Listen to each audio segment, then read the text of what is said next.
สบายดีเนาะสบายดี FC เป็นทุกท่านเนาะมื้อนี้มาพบกับของมันต้องมี EP ที่หนึ่งเนาะ มื้อนี้เขาจะมาบอกเรื่องสว่านและกระแจกระแทกกันเนาะหรือว่าภาษาไทยมาไขควงกระแทกเนาะนี่สว่านจากประสบการณ์จริงเนาะที่เขาได้ใส่พวกสว่านมาหลายตัวหลายที่เขาเอามาให้เบิ่งนี่บ่ฮอดครึ่งเนาะที่ว่าเขามีอยู่แต่ทิมไปนำกับบ่ฮู้ว่าจักโตเนาะที่อยู่ในหน้าโต๊ะนี่มันจะเป็นพวกแบตเตอรี่เนาะมันจะมีอีกเป็นพวกแบบสา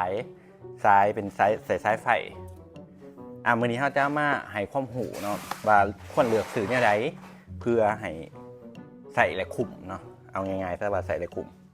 คือที่ผ่านมาเนาะก็ใส่หลายแบบหลายแบรนด์เนาะบ่ว่าจะเป็นสว่านจีนเองเนาะแบบนี้สว่านจีนเนาะตัวนี้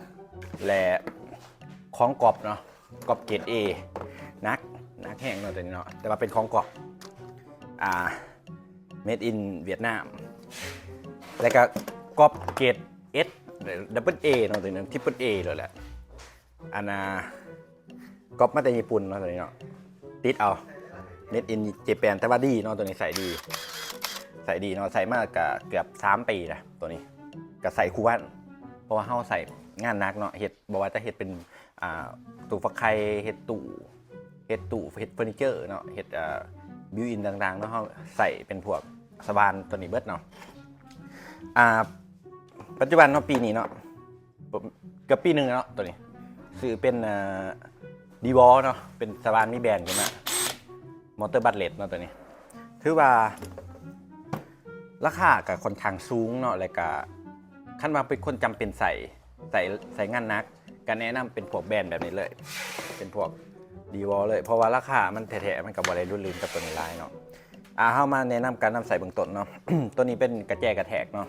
ก็เป็นพวกเอาไว้หันน็อตหันพวกกระแจเนาะว่าถ้าตัวนี้จะมีดอกเป็นแจ็คซี่เนาะดอกปลายของดอกมันจะเป็นเหลี่ยมๆแบบนี้เนาะ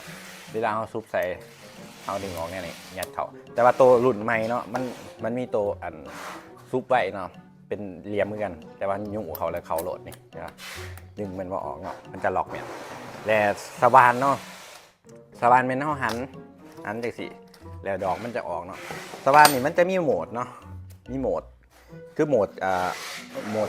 หันเนาะแล้วก็โหมดกระแทกเนาะแล้วก็มีเบรกให้พร้อมตัวนี้ดีเนาะมีไฟเอาไว้ส่องเวลาเขาไปเฮ็ดเวียกอยู่บนเหมือนเนาะมันจะมีไฟส่องพวก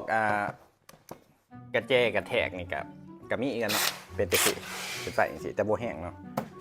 โอเค สำหรับสายสากเนาะก็สิเป็นประมาณแบบนี้เนาะซุปเขาเบิ่งตัวเส้นแบตได้อยู่ทางด้านหลังเลยแต่คือรุ่นนี้เนาะเป็นของดีบอเนาะมันจะมีไฟขึ้นสถานะขึ้นว่าแบตยังเท่าไรละคันมันเบิร์ดเขาก็เอามาสากเนาะรุ่นดีบอนี่จะดีบนว่าดีบนว่ามันพัฒนามาดีเนาะมันเป็นแบรนด์เป็นยี่ห้อที่ดีนะแต่ว่าถ้าว่าคนใส่เบียร์โบนักเนาะใส่เบียร์แบบโดนๆอย่างเอามาหันนะถ้าว่าจะเป็นบอสีดีบอกะบอเพราะว่าห้องบริใช้งานนักกว่านั้นเลยที่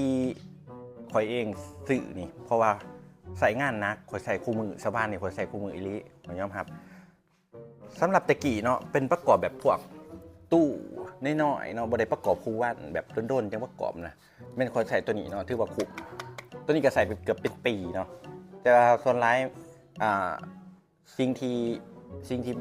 บคอยมักในสบานพวกสบานจีนเนาะก็คือแบตจะมักเสื่อมไว้แบตจะมักเสื่อมเขาต้องแบบรักษาดีแน่ตัวนี้ถือว่าใส่ได้เป็นปีเนาะปีปลายนะแล้วก็มันนี่อีกหลายตัวเนาะที่เป็นสบานจีนแล้วคอยใส่แล้วผมรู้สึกว่าคุ้มดีเนาะเพราะว่าคือว่าเราคอยใส่เบียงนักแต่ว่าปัจจุบันเนี่ยมันใส่ดีวอลก็คือโอเคเลยแหละ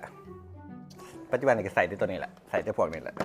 ใส่เตดีบอลแหละแต่ก็มีใส่เป็นมากิต้าตัวของกอบสิแน่แล้วก็ตัวนี้ก็โดนยังใส่เนาะถือว่าเรื่องสว่านนี่กับโบมียังหลายเนาะเพราะว่ามันเป็นของครูบานอยู่แล้วมันต้องมีเนาะตัวนี้เนาะมันต้องมีมันต้องมีตัวนี้คือเขาจะหันเล็กๆหน่อยหันแบบว่าหันแบบเป็นหันงานใหม่งานยังแบบมันใส่คอแคนลายเดี๋ยวข้างนอกสีใส่ไข่กวางใส่อันหันโซลวิทหันนะ มันค่อนข้างจะนะครับปวดมือกันมาเอาหันแบบหันอยากหันในมันเข่าใหม่อีดีหน่อยเดี๋ยวเขาเอาดอกเอาวันนั้นมาให้เบิ่งสมมุติว่าเขามีใหม่เนาะแต่เขาอยากหันเนาะจับใหม่ไฟฟ้าหรือจับใหม่บานประตูนั่นนี่เนาะเลยเขาสิใส่มือหันเนาะมันกะทำอะไรบอกก็ได้เนาะแต่ขั้นต้องคนมือแข็งเนี่ยเนาะแลเดี๋ยวเราลองมาหันในเบิ่งเนาะถ้าเป็นไขควงกระแทกเนาะนี่เอาน็อตนี่เริ่มจากตัวนี้ก่อนเนาะกับไม่มีปัญหาเนาะกระหันลงกับสบายตัวนี้แต่ว่าขั้นเป็นดีวอลปรับสำหรับหนึ่งก็ที่ว่าโอเคแหละหันลงแบบช้าๆเนาะนี่ขั้นเขามีสว่านมันก็คือว่าดีเนาะมีแบบยืดเสื่อมเขาใส่งานแบบเฮ็ดนั่นเฮ็ดนี่มันก็บ่ได้เห็นเขาเมื่อยเกินไปแล้วก็เบียกเขากับไหวอีกแล้วก็ออกมาเนี้ยถ้าเราคิดนี่ก็มีอย่างไรเนาะมากของมันต้องมีเนาะเป็นสว่านเดี๋ยว EP ต่อไปเนาะของมันต้องมีเขาจะต้องมีอย่างแน่ในการเฮ็ด DIY เนาะเฮ็ดเบียกเพื่อนเบียกซากเนาะเขาควรมีอย่างแน่ถ้าคิดนี่ก็มีอย่างไรเนาะเขาขอบใจ